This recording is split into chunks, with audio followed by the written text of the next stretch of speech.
suportahan ka ni Titanium sa warranty. Sabihin man natin na out of warranty na siya, pwede ka pa rin naman nilang tulungan para ma-repair ang iyong unit.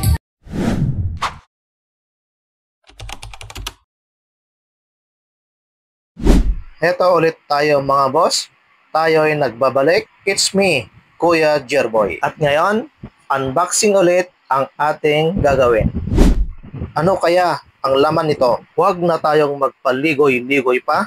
Kaya simulan na nating i-unbox bago pa siya masunog.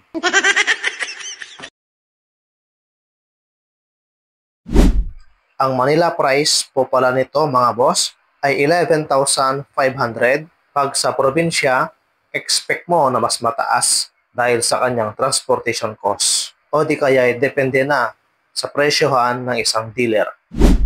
So heto na ang physical itsura ng Titanium A3 power amplifier. Ang warranty po nito ay 6 months up to 1 year. Depende na rin sa isang dealer. At mas mainam na bibili ka ng ganitong unit na kung saan mas malapit ang iyong lokasyon. Dahil once magka-trouble, mas mabilis mong lapitan kahit anong brand man yan. Kahit mura ang bili mo, kung malayo ang pinagbilhan, once pumalya yan, thank you, goodbye na lang sa iyo.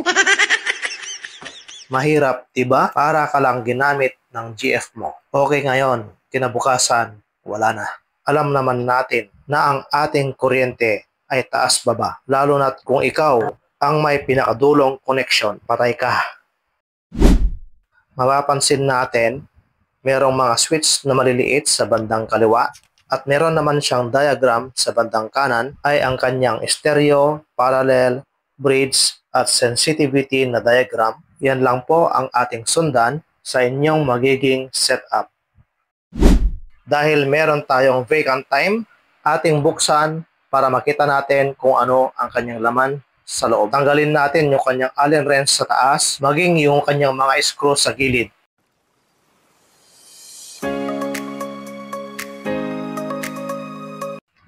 So heto na ang laman niya sa loob mga boss. Bale, pansin natin agad ang kanyang filter capacitor, 6 na piraso. Ang value po niyan ay 50 volts na 10,000 microfarad. Bale, meron siyang tatlong blower fan na 4 inches, dalawa sa harap at isa sa likod.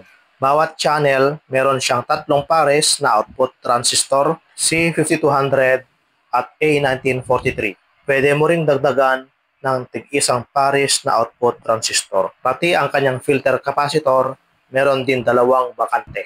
Bale, merong 4 na output ang kanyang transformer, 150 volts, 100 volts, 50 volts, saka yung supply ng kanyang input board. Actually mga boss, ang ibang mga pyesa nito ay SMD na sa kadahilan ng marami itong advantages. Kaya karamihan sa mga electronics company, ito na ang ginagamit. Nasa era na tayo ng surface mount device electronics. Pero syempre, hindi pa rin mawawala ang through-hole technology. Kailangan pa rin natin. As usual, hindi pwedeng hindi natin matesting.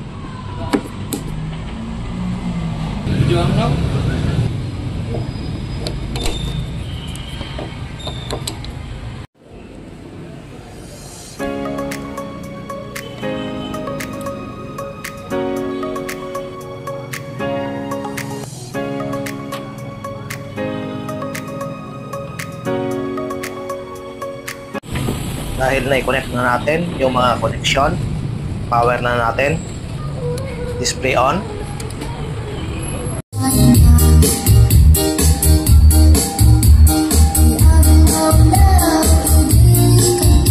Sa akin lang mga boss, okay din siya tumunog. Huwag kang mag-alala kung SMD man yung ibang mga parts niya, supportahan ka ni Titanium sa warranty. Sabihin man natin na out of warranty na siya, pwede ka pa rin naman nilang tulungan para ma-repair ang iyong unit.